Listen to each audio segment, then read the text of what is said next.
Namoonni ashamteelee galmaa'uun gaaffii isinitti ta'e gara dawwalii keessanii seentanii urjii 999 tuqudhaan mallattoo masilaalii kana tuqxanii haalaan barreesse kana tuqxanii irratti ni dawwaltu jechuudha.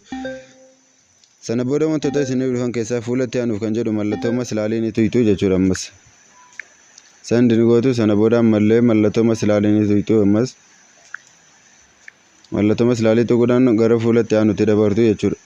Sana booda ammallee jechuudha gaa isiniif kan dhufu jechuudha gaa fuula itti aanuuf kan jedhu jechuudha gaa mallattoo masilaalii ni tuqxu. Sana booda ammallee jechuudha gaa ammallee gara fuula duraatti jechuudha gaa dabarfatu jechuudha waan achi dheeratee jiruudhaaf ashamteelee argachuudhaaf ammallee gara lakkoofsa akkuma argitanu ashamteeleen kun lakkoofsa 16 irratti argama kan isinirraa eegamu lakkoofsa 16 qofa tuquudhaan sana booda gara fuulatti aanutti dabartu jechuudha. Erga haala kanaatiin isin geessee ashamteelee galmaa'uudhaaf kan jedhu kun jechuudha gaa lakkoofsa 1 irratti argama. Galmaa'uudhaaf waan barbaadaniidhaaf sana booda wanti isinirraa eegamu lakkoofsa 1 qofa tuquudha jechuudha. Sana booda akkuma argitanu kan jechuudha gaa kanaan dura galmaa'ee waan jiruudhaaf dhiifama lakkoofsi kun kana dura galmaa'ee jira isinii naan jedha jechuudha. Kan keessan illee jechuudha gaa galmooftanii jirtu aanaan haala kanaatiin isiniif dhufa.